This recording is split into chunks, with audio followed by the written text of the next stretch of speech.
दूसरी बात मैं आपसे ये कहना चाहता हूं, अभी टनल खोल दी, टनल में उन्होंने कहा कि यहां के बच्चों को यह सोचना चाहिए टूरिज्म चाहिए या पत्थर मारना चाहिए, है ना? टूरिज्म चाहिए, हाँ, आपको टूरिज्म चाहिए या टेररिज्म चाहिए? मैं मोदी साहब को इस स्टेज से ये कहना चाहता हूं, टूरिज्म हमारी जिंदगी है, इसमें कोई शक नहीं है,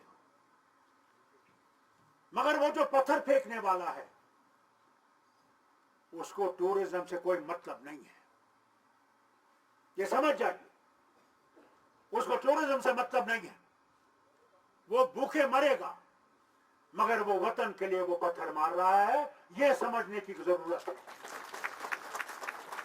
ये समझने की जरूरत है कि अगर वो अपनी जान दे रहा है तो वो टूरिज्म के लिए जान नहीं दे रहा है, वो टूरिज्म के लिए नहीं जान दे रहा, वो दे रहा है कि इस वतन का फैसला होना चाहिए जो यहां के लोगों को कबूल हो, ये जरूरी है, ये मैं जरूर कहना चाहता था क्योंकि ये बहुत जरूरी है। अल्लाह रिज़्क़ देने वाला है, मोदी रिज़्क़ देने वालों में से नहीं है,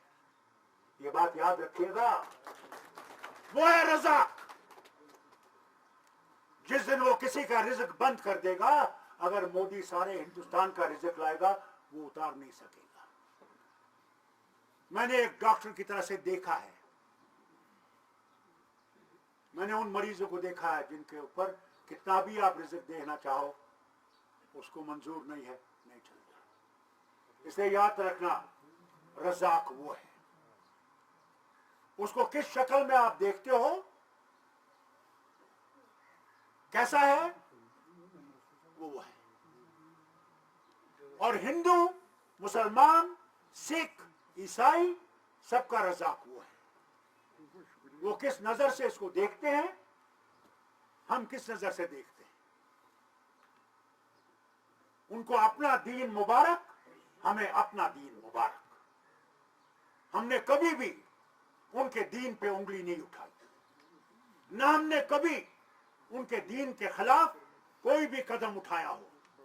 बल्कि फारूक अब्दुल्ला ने खुद उनके भजन गाए हैं,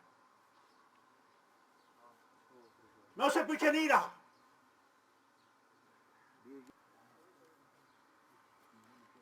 ये बहुत जरूरी है। आपने सुना होगा अमेरिका चाहता है सालिस बनना हिंदुस्तान और पाकिस्तान के मामले में, ये बहुत जरूरी है आपके सामने लाना। आप ये जानते हैं कि हिंदुस्तान की हर वक्त ये एक रहा है कि नहीं साहब, हम तो पाकिस्तान के साथ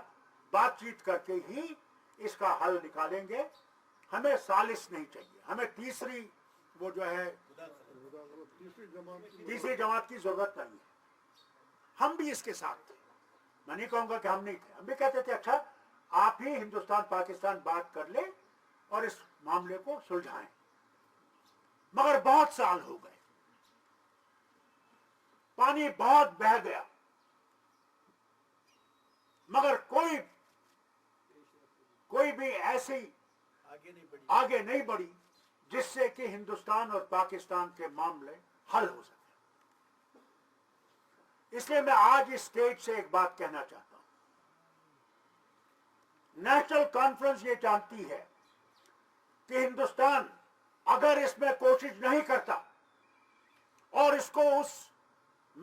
उस मंजिल तक नहीं पहुंचाता जहां हम लोगों की ये मुसीबत दूर हो, तो हम अमेरिका के इस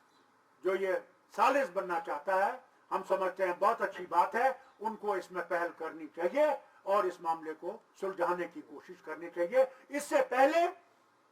कि न्यूक्लियर बम वहां से यहां गिरे और हमारे न्यूक्लियर बम वहां गिरे। उससे पहले बहुत जरूरी है कि ये पहले बातचीत करने का चलाए, अगर इनसे नहीं चलती है तो अमेरिका को इसमें आकर इनका हाथ बटाना चाहिए दोनों मुल्कों का, और हमें इस मुसीबत से निकालना चाहिए। ये मैं आपके सामने लाना चाहता हूं।